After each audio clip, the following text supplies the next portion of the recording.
Hello, welcome. This is our podcast, Let's Become a Beloved Society, and I'm here with my co-host, Mary Ardanya, and we're so happy to be back here for 2024. It's our first broadcast, and I'm anxious to hear from our viewers and friends. So if you're out there, send us a chat or a icon or something. We'd love to see you. And if you have any questions while we're talking, feel free to put it in the chat and hopefully we'll see it. Can't always guarantee, but hopefully we'll see it. So today we've had two questions that have come in while we've been on break. And both of them are really quite powerful and potent questions. The first one being, are we wrong about God? And then the second one being, should we get rid of the word forgiveness? And so those are going to be the things that we tackle today. But before we do that, I want to just talk a little bit about the energy that's been going on this planet, and let you know that if you have been experiencing energetic difficulties, that you're not alone. That this is a very, very powerful time on planet Earth, and we're going through some really potent and powerful changes. And what's happening, to put it in as simple a terms as I can, is we're transitioning from a predominantly patriarchy world into a more balanced, loving world. I'm not going to say we're moving into a matriarchy because I don't think that's what's happening. But what is happening is that those qualities, the qualities of softness and love and gratitude, are the energies that are becoming more prevalent on our planet. And that requires a breakdown of many of the traditions that have existed for hundreds or thousands of years. So there's a lot of resistance in the field that we're feeling and experiencing, a lot of pushback, if you will, from that patriarchy environment. And it's making life very challenging for many people. And the energies alone are making it. It's making life very challenging for. Mary, you need to mute or something. I'm sorry. It's okay. Mary's at work, and so she's had somebody step into her office. And I'll pause for just a second and say that we are in a new we're both actually, Mary and I both are in different environments that we've been in the past. My husband and I sold the lodging business that we've been operating for the last 25 years. And so the recording studio space that I have always used was at that property. And now it's not, it's somewhere new. And we're just getting comfortable in the new space. My table is a little wobbly. My microphone didn't work, so I'm using the microphone on the Mac, which is probably fine, but it may not be quite as nice as the microphone that you're used to.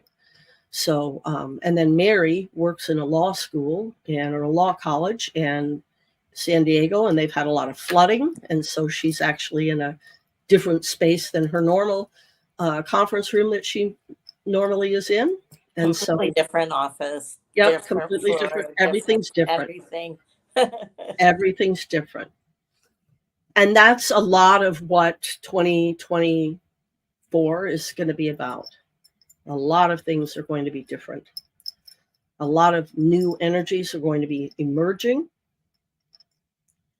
And a lot of things that no longer serve us are going to be passing away one way or another.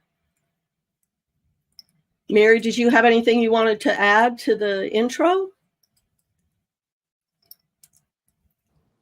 I think you covered it pretty well. I just want to say that the flooding here actually happened on Monday. So this new office is a very new situation for me, and completely different because usually I'm in a clinical space where there's students, and now I'm in like the little office like normal people. So it's peculiar. And Yeah, the other thing is that, yes, these energies are extremely potent, and it's like, it's a huge transition time right now. And that's a double edged sword. There's a lot of potential for positive growth and everything. And there's also a lot of potential upheaval that's happening. So that's it. right. And I'll touch on something that I was even speaking with someone else. Okay, well, some spam message just came in, but that's fine. We can ignore that. I was speaking with somebody else about this, and when you watch a lot of these demonstrations that have been happening, or rallies, certain rallies, and you listen to the people, and you listen to what they think, and what they're imagining life is, or the way they're describing life. There's so much pain in the observations that I'm making of people, so much unhappiness and collective pain. And what I've come to really realize is that we are suffering in America, in any case, several generations of trauma based around bad teachings. And I'm speaking specifically about the teachings of Dr. Benjamin Spock, who promoted the idea of let the baby cry. And I know we've talked about this in other podcasts, but it's become very clear to me that this is a very, very, very large problem in our society, in this country, because we have not just one generation, but at least two generations that practiced this idea of letting the baby cry. Now, the gal that I was talking to yesterday, she's in her 40s. And with her first son and her husband, and actually it went on throughout their marriage. She had 3 children with him before they separated. But it started with the first son. The first son was crying, and she wanted to go into the bedroom to soothe the baby. And they got into a physical fight because he would not let her go into the bedroom to pick the baby up. And he kept saying to her, let him work it out, let him work it out, let him work it out. Babies don't work things out. This is the most insane and damaging thing that may have happened to millions and millions of Americans. Babies are not manipulative. This man was projecting his own wounds and unprocessed trauma of his own into his work and into all of the people who succumbed to his teachings. And it needs to become a household conversation. Because if you are one of these people who was left to cry yourself to sleep night after night, you have unhealed trauma. You may not even realize you're carrying this unhealed trauma, but you are. And that trauma has caused you to feel unloved and undeserving. And that's the biggest piece of it, I think, is this idea that you're somehow undeserving of comfort, that you somehow were so bad as a small child or baby that you deserve to be left to cry yourself to sleep when you were wanting comfort. Mary, do you have any thoughts on this? I was just sort of feeling into that feeling of being a little child and having your tears go uncomforted. And even if you weren't particularly raised in the Spock thing, I know that, I'm from the generation of, if you're going to cry, I'm going to give you something to cry about. I mean, they didn't really hit me or anything, my parents, but the threat was there. Like, crying was not okay. Tears are not okay. You're being a baby. There's something wrong with you. And I was a very sensitive little child. So tears were a very common everyday occurrence in my life. And I definitely felt shame and like there was something wrong with me about that for a very, very, very long time. I probably only got over that, somewhere in my adulthood. Um, I know it persisted into my adulthood. It no longer does. And so, whether we were raised with that mentality or not, there were a lot of damaging mentalities for us, and some of them still persist, like, little boys being told to man up and all that stuff. I saw someone in the park once. That little boy was, I'm thinking maybe 4 because he wasn't in like kindergarten yet, and his mother telling him to man up instead of crying. And so I think that we probably, nearly all of us, unless you're very young, and even then, but have healing to do around that and just feeling into, our little child self and comforting that person can be hugely beneficial. Right. Yeah. Yeah. I'm really um, I'm really sad for us as a society because we have created this situation now where there are so many people who are packing around these wounds from our youth. And I think many people don't even realize that there was maybe another way that things could have been that would have allowed them more acceptance and more love.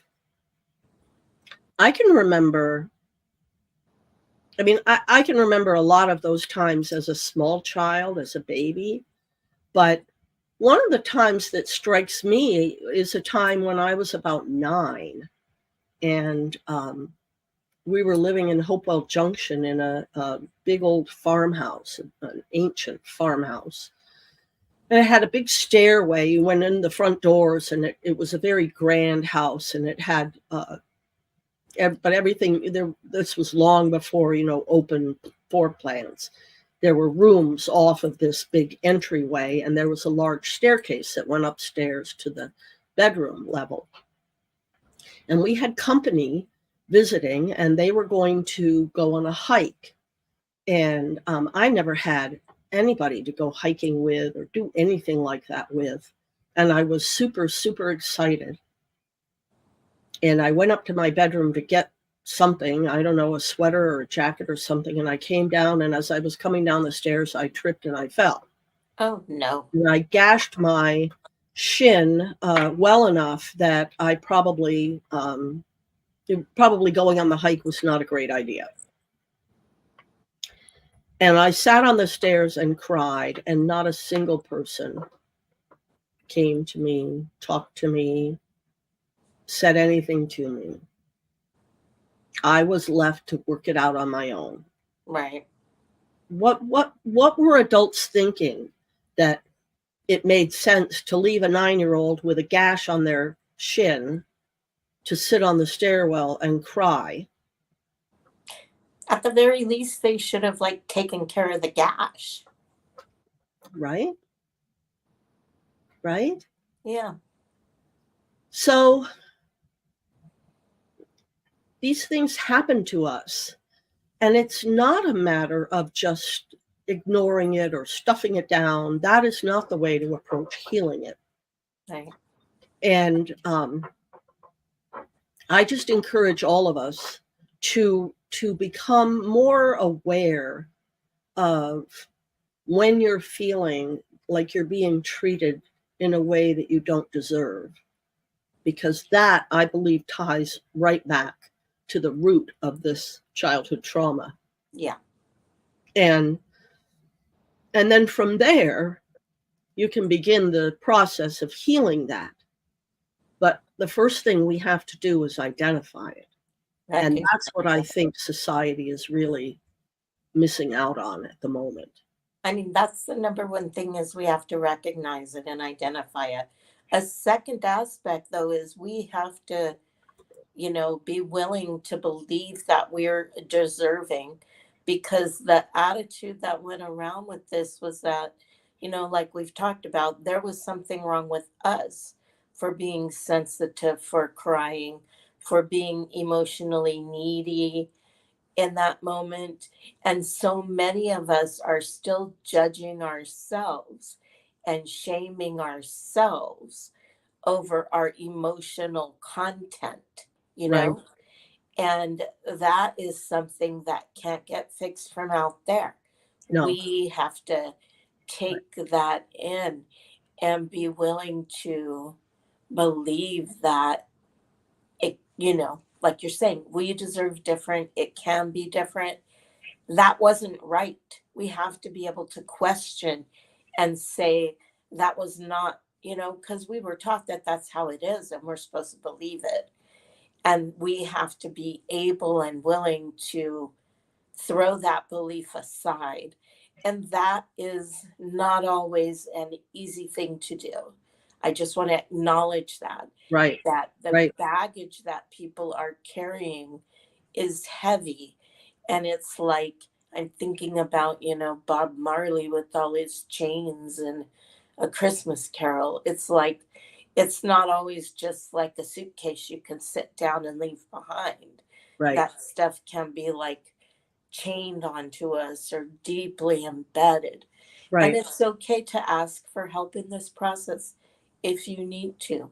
And not that I'm plugging either of us, but Linda and I both have skills in this area. That's part of the reason why we're doing this.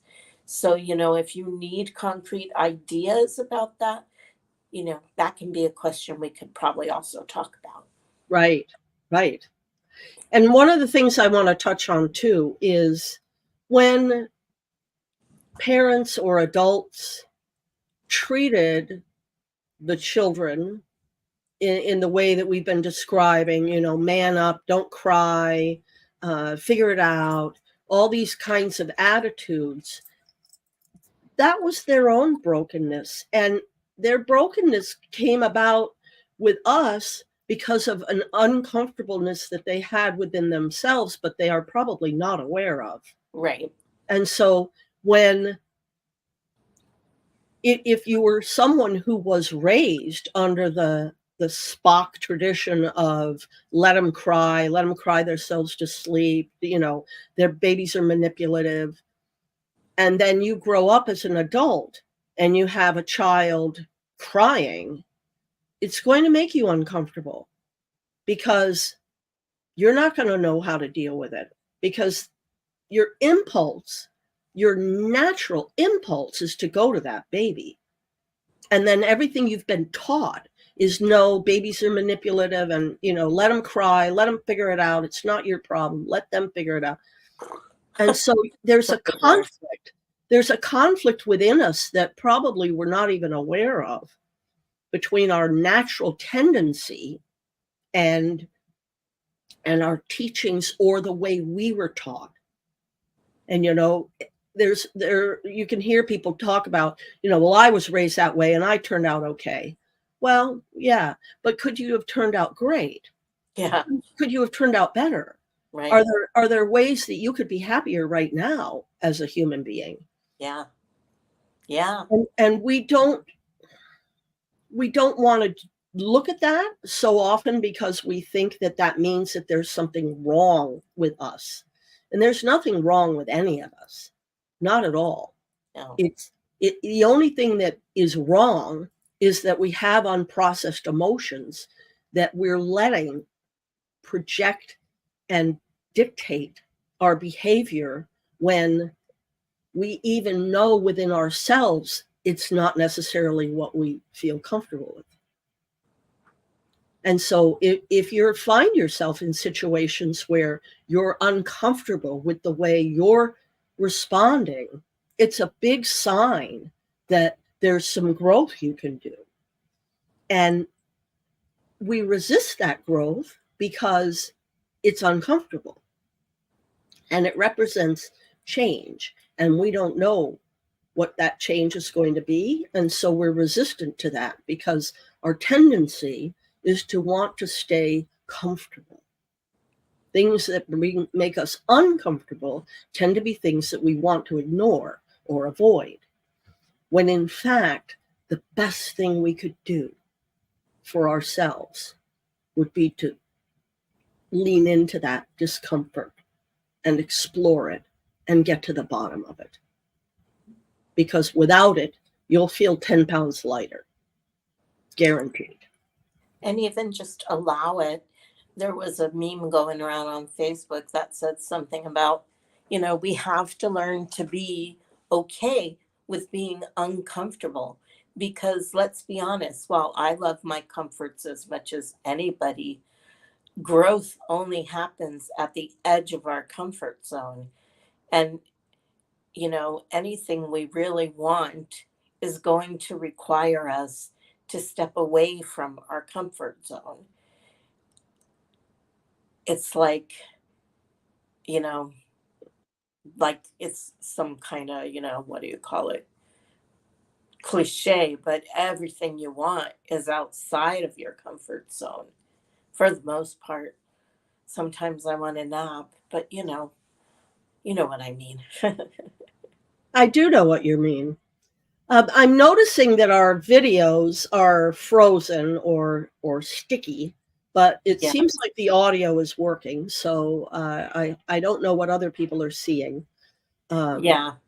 You're frozen for me, your video, but the audio is working fine. Okay, yeah, and you're frozen for me, but the audio Mhm. works fine. So we'll just keep going. Yeah, and I don't know if it has to do with my new space or your new space or both our new spaces It's a good question. or just Friday of this ridiculous week. This week. Ah! And this is just a note for you, Mary. I am noticing that this stream doesn't look like it's going to your 2 pages. That's okay. I tried to reconnect it, but if it didn't reconnect, Yeah, next we'll time. have to look at that. Yeah. Isn't technology lovely? Yes, I adore it. Well, it does so much for us, but it's also really just such a headache some of the I time. always say technology is great when it works. Right. And I'm remembering too that I should have started this stream in a Incognito. in an incognito window, and I forgot to do that. So Yeah. there's that too. Yeah. So anyway, a As you little said bumpy. it, I'm like, oh yeah, right. There was that. But at least we can both hear each other. So Well, and I hope the people that are watching can either hear us or I hope and so. or see us. Yeah. I'm So assuming they can hear us yeah. since we can hear each other. So I do have the number on the screen if you wanted to call into the studio if you had a question while you're listening. That number is 907-491-1647. I have retired the What's wrong? my entire screen just went Black. black. I see it now. There you are. Yeah. Hmm. And we're That was unfrozen. exciting. Yeah, you're So, unfrozen. So I guess okay. if I'm unfrozen too, Yeah. that's awesome. Woohoo! Yeah, as long as the stream's still working, who knows? We don't have any viewers at the moment to tell us. So, No. Well, but in any sure. case, I have retired the 351-3003 number. If you were to call that, you would just get a voicemail that says, go to the website and fill out the form if you want to communicate. So that's a change as well. So let's get in. We're at about halfway through the show. So let's go ahead and tackle this first question that we received, which is, are we wrong about God? And what the person meant when they said that was, are we wrong about the teachings of God, right? Are religions wrong about what they've taught us? And for those of you that are familiar with Mary and myself, you'll remember that we both participate in a book club on Sundays, reading Neale Donald Walsh's books, Conversations with God, and his supporting material. And one of the things that God has told Neale is that we're basically wrong about what we think God is. And the bottom line on this is actually based in science, because through science, what we have come to understand. Now, mystics have known this forever. And anybody who has tuned in and spent time in spiritual and metaphysical contemplations has also come to the same understanding. But science now has proven it for us, and that is that there is only one thing. That's it. There's only one thing. You can look around and you can say, oh, there's lots of things. But when you break it down and you understand that if you look at any of the things you can pick to put under a microscope, you put it under the strongest microscope you have, and you're going to see the same thing. It doesn't matter what you put under there. And that's the scientific proof that there is only one thing. The substance from which everything you see, feel, experience is made of the same substance. We are all the same thing. We're presenting ourselves in different fashions, but there is only one thing in the universe. Not only that, but the one thing that is mostly space. And what isn't space is moving. Everything. Yeah. All, I everything. love to Always. freak myself out sometimes thinking about it. Like, oh, this looks like a solid table, but really it's a bunch of atoms whizzing around and mostly space. You know, it's good to question the assumptions that we make because of how our perception fills in all the blanks for us, you know? Right. Exactly. Exactly. We have this perspective, and this perspective tells us that there's space and time and, density and depth and width, when in fact there really isn't any of those things if you were to understand it at its base core nature. The idea that what you're sitting on a chair in order to be stable, and yet the chair itself is moving underneath you. A good way to understand it for me is like my body is a whole entire ecosystem on its own. And all of it is still me. Like the molecules that make up my liver are no less me than my left toe or my molars, you know?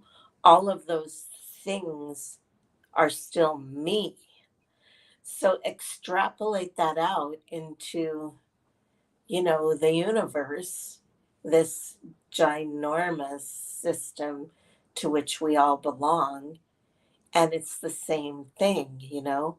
I'm no less that than the moon or than, the Andromeda galaxy or than the core of the earth or Right. than Linda, or dinosaur stuff that became gasoline. I don't know.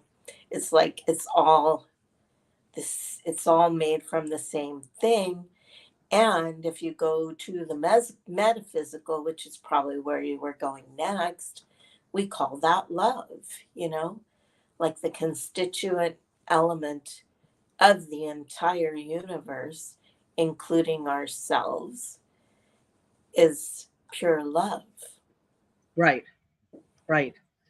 Neil Donald Walsh uses the analogy of the ocean and how the wave may think that it's its own thing, but when the wave recedes, it goes right back into the ocean. There is no separation. No. So the wave can be a part of this vast ocean. It's made of it. And yet it can feel distinct. It can look distinct. It can act distinct. Right? A tsunami wave acts very distinctly. Mm-hmm. And yet it is a part of the ocean. It is not separate from the ocean. And so, coming back to this question, are we wrong about God? The very simple answer is yes, absolutely. Absolutely. Because the teachings that the religions, for the most part, put forth are based in separation. They don't talk about us being God, but each of us is an individuated aspect of divinity, which is God. And in my book, Walking Through Your Walls, Loving Yourself and Everyone Else, I talked about and suggested getting rid of the word God and realizing that the word is about the sound. It's about the sound it makes, because the sound, is the sound of the universe. And that's where, if you trace it back and do the history, that's where the word came from, was to represent the sound that the universe makes. And that is that sound. Exactly. I remember when I first returned to believing in a deity or higher power after a long period of being agnostic. I was raised Catholic, then I was agnostic for a long time. Then I, through my own experiences, started to believe in the energy, and I wanted a nice word for the energy. And I looked at all these words for God, and I really liked Allah because it's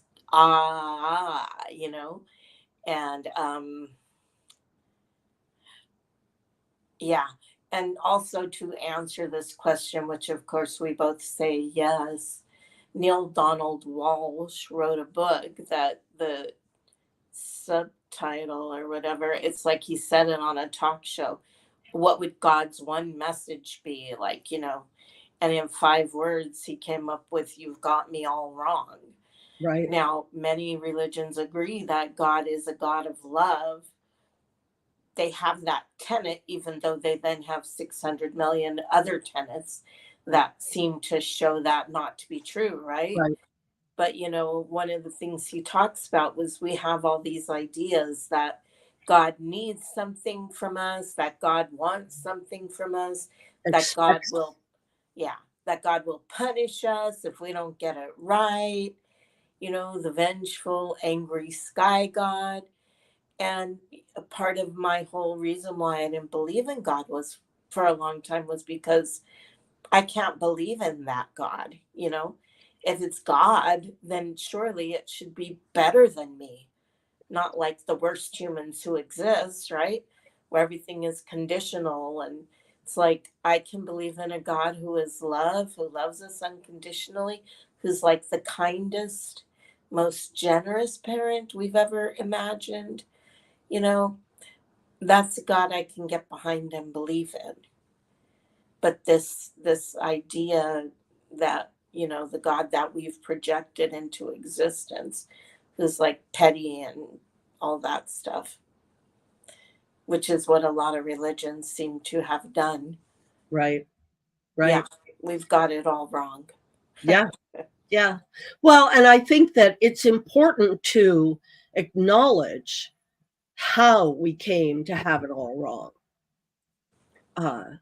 Because generally, it's the people who have forgotten their connection to divinity that have created these notions that God is vengeful, God is retaliatory, that God has expectations, that God will smite you.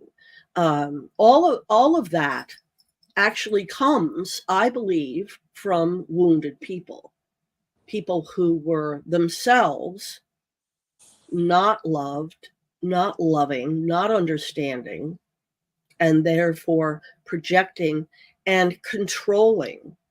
There's a large element of control within religions. And people who had lost their connection to source, to divinity, become very fearful of people who have not lost their connection. The Salem witch trials are a great example of people fearful of other human beings simply because of the skills they have. Look at what they did to Jesus. We can't have you walking on water. We can't have you making food for people. We can't have you healing people. How will we make our money? If everybody knew how to do that, how would we make our money? And all of a sudden, it becomes about money and control and power. And so we went from a time when Jesus was walking the earth, where we had somebody who clearly remembered their connection to divinity and was attempting to reawaken people to their own innate connection to divinity and their own skills and their own powers. Because again, there's only one thing. There's only one thing. So everybody can walk on water. Everybody can manifest food. Everybody can heal other people. We all have it. We are all it. Jesus chose to actually attempt to manifest it, show it, live it. What did we do? Kill him. When the witches of Salem tried to use their powers to do whatever it was they wanted to do, people killed them, rather than realizing that we all can do this. We all have these powers. We all have these abilities. And so, yes, have we gotten God wrong? Yes, absolutely. Absolutely. How do we get it right? And I think the way that we get it right is we go within and we establish that connection with our divine self. We have to recognize and accept that we have that within us. And when we do, the world will change. Doors will start to open. Things will start to happen. Problems will resolve themselves.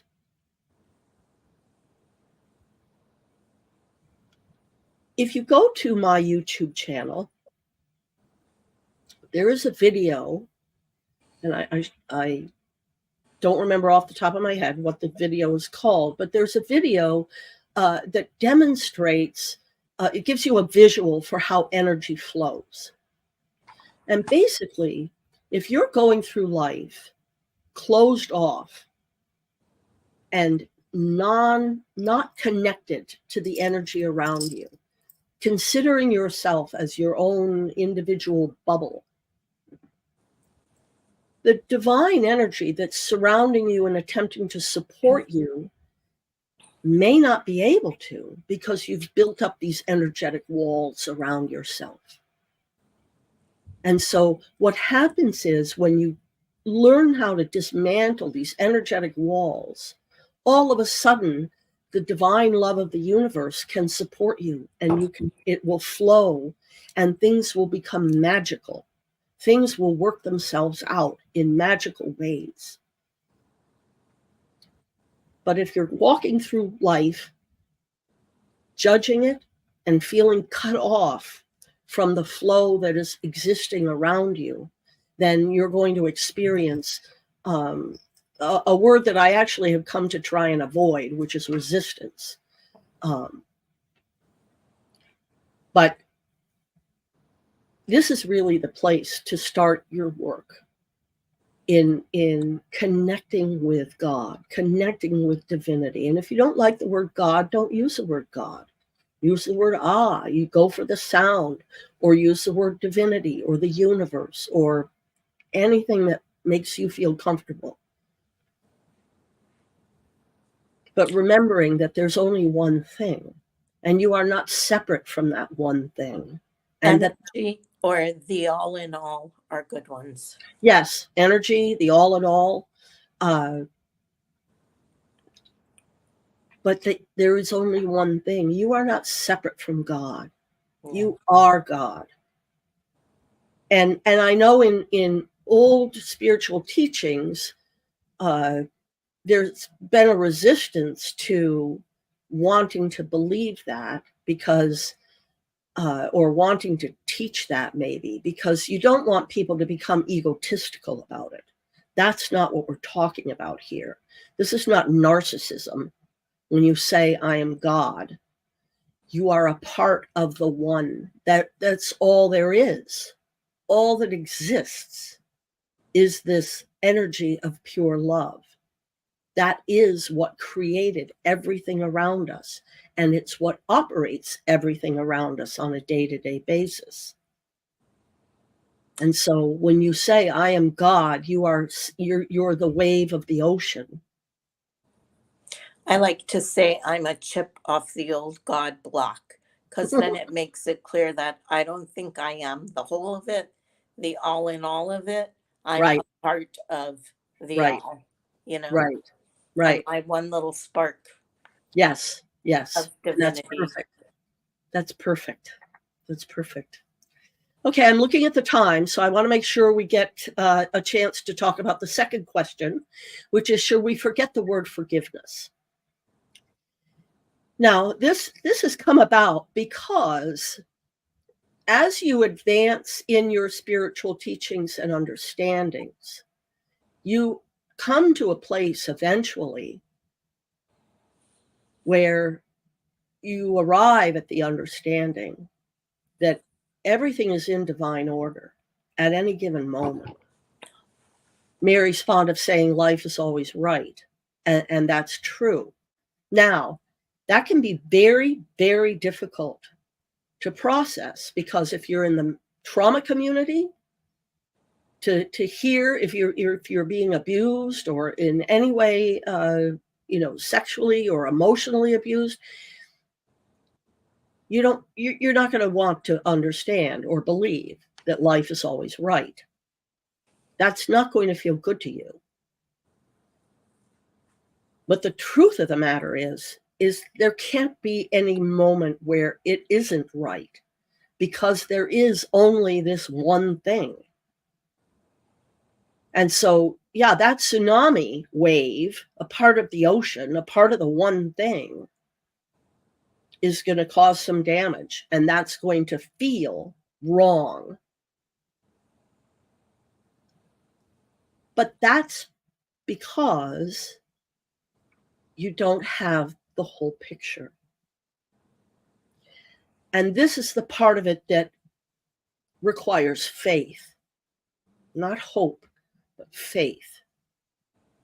Because if we are all a part of the one thing, then everything always is in divine order, because that is what's making the one thing do its thing, is divine creative love, pure love in creation.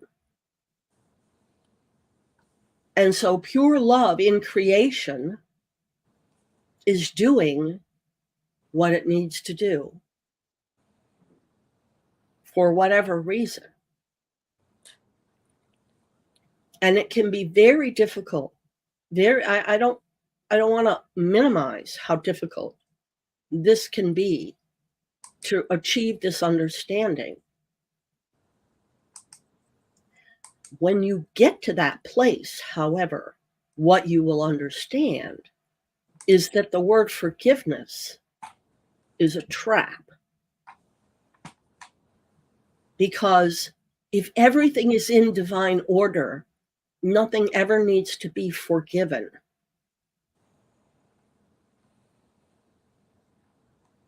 Now, the exercise of letting go, however, is important. So you may have in fact, somebody just said to me yesterday, I forgave this guy. And what did that mean to them? So they were talking about someone who had hurt them and disappointed them and let them down. And they had been very angry with this person for years, very, very angry with this person. And eventually they came to a realization that being angry with that person wasn't serving them anyway, and that they changed their perspective. And by changing their perspective of that person, their perceptions changed. And by their perception changing, their behavior changed. And with their behavior changing, then their experience changes. And that's the process that we go through when we break these things down. But my friend just came to the realization that her expectations of this person, given his circumstances, had been unrealistic. And so she was wanting him to be somebody that he wasn't able to be. She was expecting him to change, to do things, to be a certain way. And she realized with time that that was really all on her. It wasn't on him. He did what was true to him.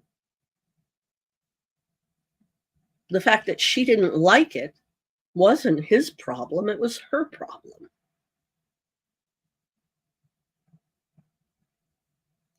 Mary, have anything?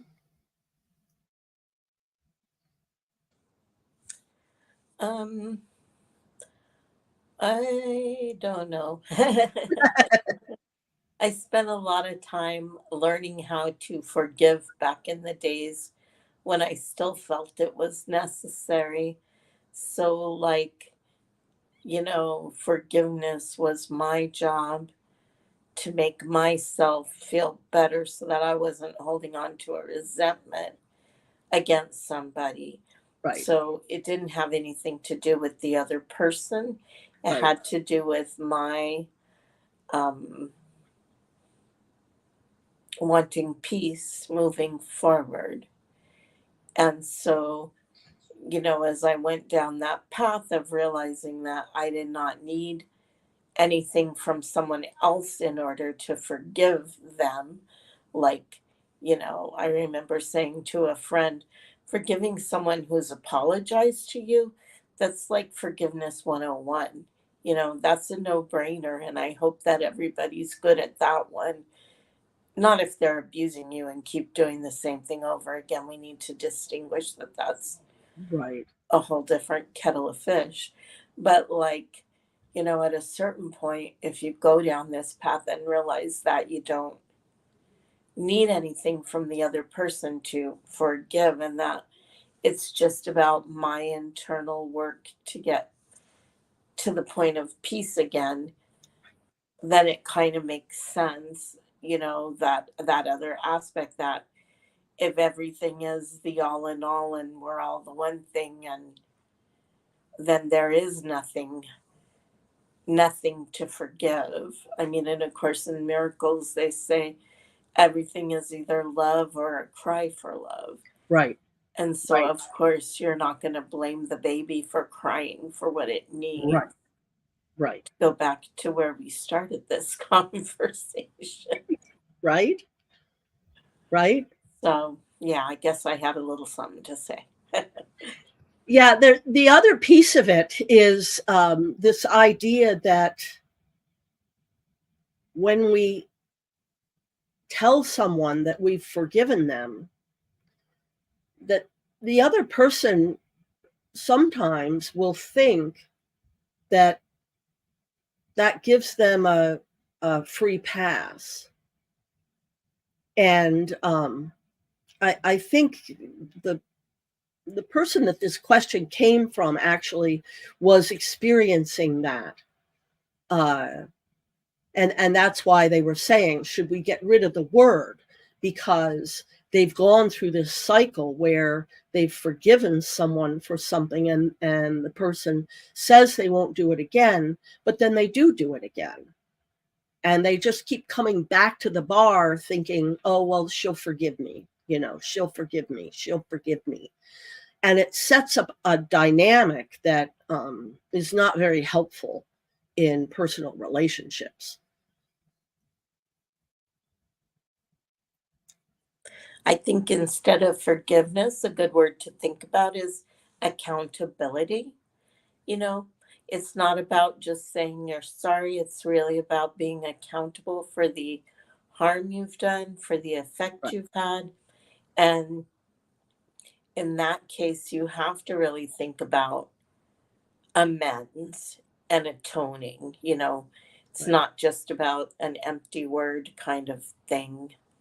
It's about, you know, that's how we can really have the relationships we want to have, is if we are looking at them and being accountable for any harm we cause, which also means um, just taking responsibility for ourselves and our actions, because we can cause a lot of harm without meaning to. And Right. so we can say, oh, I didn't mean to. And so think that we shouldn't have to be held accountable. But like, we have to be accountable for our effects as well as not just our intentions. Right. Right. Right. Although there is a caveat, because you can do something that another person responds to in a very negative way, and that negativity is actually theirs, and they have to account for that. Right. You can say, though, I'm sorry that that hit you that way. I mean, I Yeah. had a situation recently, as you are aware, Linda, where somebody thinks I did her a lot of harm, and the things that she thinks happened never happened. And so Right. I actually had a conversation with another friend about that, because, like, where does my line for accountability stand if somebody is making up a story about me, so to speak? Right. First of all, that person never even said anything to me at the time. So we can't be accountable for harm that was never brought to our attention. And even if it's imaginary, you know, we can say, you know, I'm sorry that that it struck you that way, or we could have a conversation.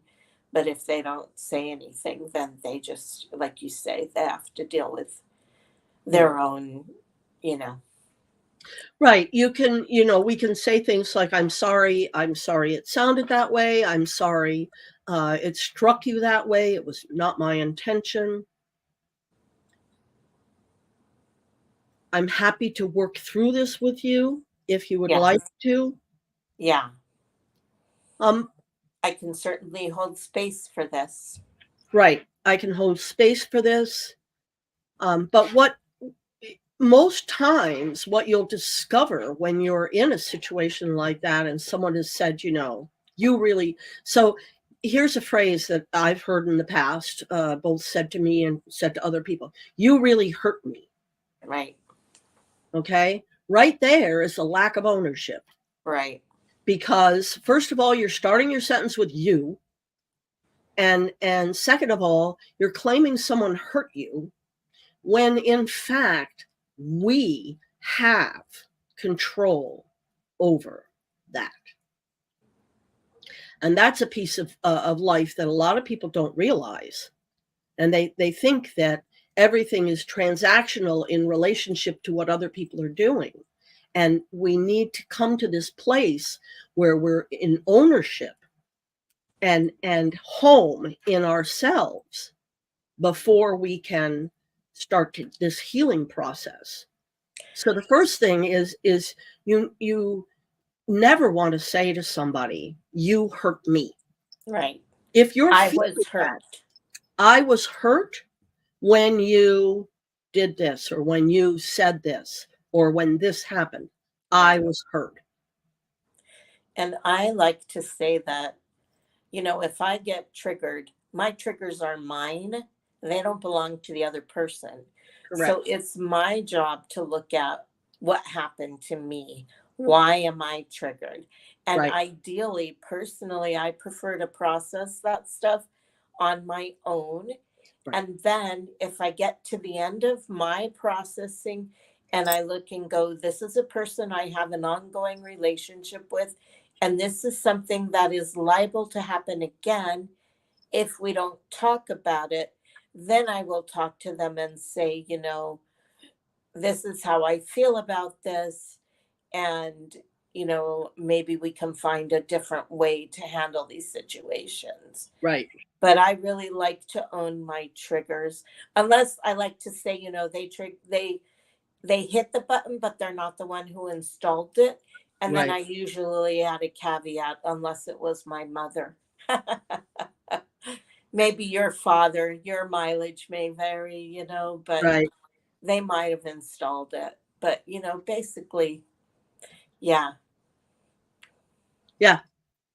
Yeah. And I think I think that's a good place to sort of wrap things up, is to leave folks with the idea that as you move through the coming weeks, pay attention to when you feel triggered and realize that trigger is yours, not the Yeah. other person's. You got to take that finger, as Bob has said, always used to say to me, and turn it around and Yeah. point at yourself. The image I just had that I think is very helpful is that it's like we're loaded with landmines, Right. and somebody bumps one. That's not their fault. Right. We have all these landmines. Right. And, if they're going around deliberately playing Minesweeper and trying to explode them all, that's a different situation. But when it's really just that thing that happens with humans, which is we bump up against each other's difficult bits, Right. it's much easier to handle that stuff. I had a boyfriend once who we were having an argument, and he said, well, it has to be, no, that's the other one. He said that too. He said, you're right. You're 100% right, and I'm 100% wrong. And I said, wait, I see the problem. I'm going for 50-50 here.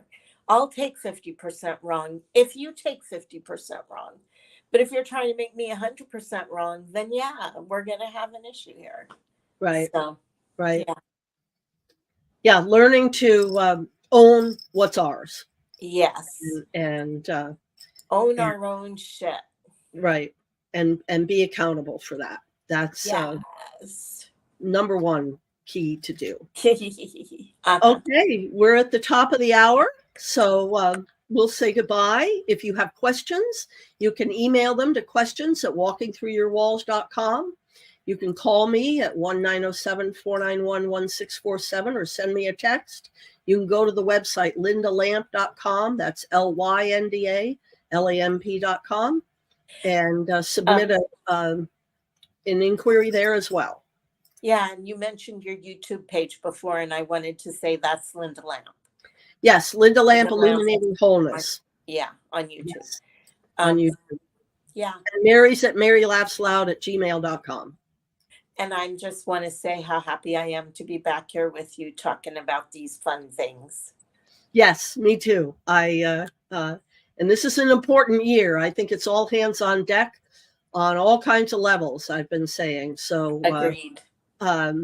We'll try and be here again. We shoot for every Friday. I know we don't make every Friday, but we'll shoot for every Friday, and we'll be here when we can. Love Yep. you all. And Love you namaste. all.